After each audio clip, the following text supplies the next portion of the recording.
ইউটিউবে আর মিথ্যে গসিপ নয়, সত্য খবর পেতে সাবস্ক্রাইব করুন স্টার গল্প। তাহলে পান বিক্রি করা শুরু করেছেন জনপ্রিয় নায়িকা পূর্ণিমা। না, ভয় পাওয়ার কিছু নেই, সত্যি সত্যি পান বিক্রির কথা বলছি না। আসল ঘটনাটা হচ্ছে, গতকাল পূর্ণিমা তার ফেসবুক অ্যাকাউন্ট থেকে একটি ভিডিও পোস্ট করেন, যে ভিডিওর ক্যাপশন ছিল পানওয়ালি।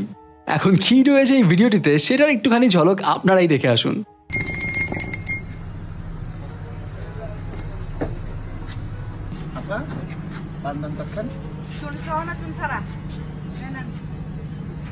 আপনি মুখে দিচ্ছেন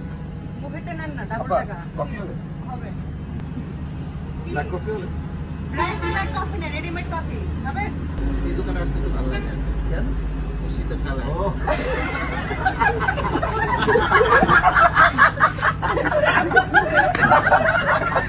এই ভিডিওতে দেখা যাচ্ছে একেবারে প্রফেশনাল স্টাইলে টঙের মামাদের মতো হাত চালিয়ে পান বানাচ্ছেন পূর্ণিমা।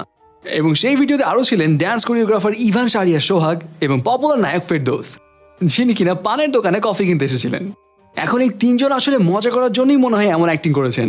আর ভিডিও শেষে তাদের তিনজনের অট্টহাসি দেখে বোঝাই যায় এই তিনজনের মধ্যে ফ্রেন্ডশিপের বন্ডিংটা বেশ দারুণ। আর পূর্ণিমাকে নিয়ে আলাদাভাবে কি আর বলবো, বিউটিফুল এই অ্যাক্ট্রেস যে ব্রিলিয়ান্ট একজন অ্যাক্ট্রেসও বটে সেটা তো আর বলার দরকার নেই। তবে আসলেই যদি এমন পানওয়ালি থাকতো, কাস্টমার সামাল দেওয়া কিন্তু মুশকিল হয়ে যেত, and that's for sure. So viewers, পূর্ণিমার এরকম পানওয়ালির ভিডিও দেখে আপনার কাছে কেমন লাগলো কমেন্টস করে জানিয়ে দিন আপনার মতামত। সাবস্ক্রাইব স্টার গল্প আর বেল আইকনে ক্লিক করতে ভুলবেন না।